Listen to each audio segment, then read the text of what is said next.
हमें जो है ना ये भी बताता है कि क़यामत के दिन बहुत सी दोस्तियों का कोई फ़ायदा नहीं होगा सिवाय उन दोस्तियों के जो अल्लाह की रज़ा के लिए होंगे, जो आपको अल्लाह की तरफ लेके जाती है। वो कंपनी आपके जो है ना काम आएगी, ठीक है। उसके अलावा कोई भी जो दोस्ती है वो काम नहीं आएगी, ठीक है। लेकिन वो नहीं जानते कि कुछ दोस्त इंसान को गुनाह की तरफ ले जाते हैं और कुछ दोस्त इंसान को अल्लाह के करीब ले जाते हैं। क़यामत के दिन हर इंसान अकेला होगा, हर शख्स अपने अमाल के साथ खड़ा होगा।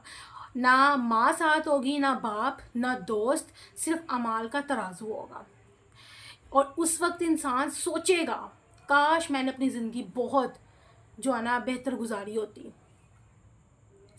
दुनिया टेम्परेरी है, ठीक है, आखिरत परमानेंट है। अमाल ही असल आपका सरमाया है। आपकी असल इन्वेस्टमेंट सिर्फ आपके अमाल है, आपकी अच्छी जो है ना आपने जो चीज़ें की हुई हैं लोगों के साथ, आपका इखलाक, ठीक है, अल्लाह ताला को याद करना, तस्बीहात, ज़िक्र अज़कार, आपकी वो कंपनी जिसने आपको जो है ना अल्लाह ताला की तरफ लेके आई, ठीक है, सिर्फ वही आपकी इन्वेस्टमेंट है आखिरत के लिए, अदरवाइज़ और कुछ नहीं है। और सबसे बड़ी बात, खिदमत खल्क। और बुरे वक्त नुकसान जो है ना कौन सी चीज़ रहती है, बुरे दोस्त जो है ना वो सबसे ज़्यादा नुकसान दे सकते हैं, अच्छे दोस्त जो है ना ज़िंदगी बदल सकते हैं।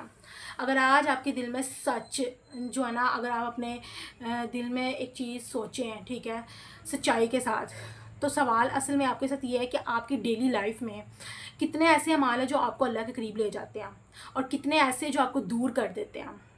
क़यामत का दिन दूर नहीं, हमें बस नज़र नहीं आ रहा, हर सांस हमें उस दिन के करीब लेके जा रही है।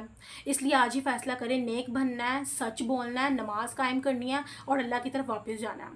अब सच बताएं, अगर आज आपके अमाल तोले जाएं फॉर एग्ज़ाम्पल, तो आपको क्या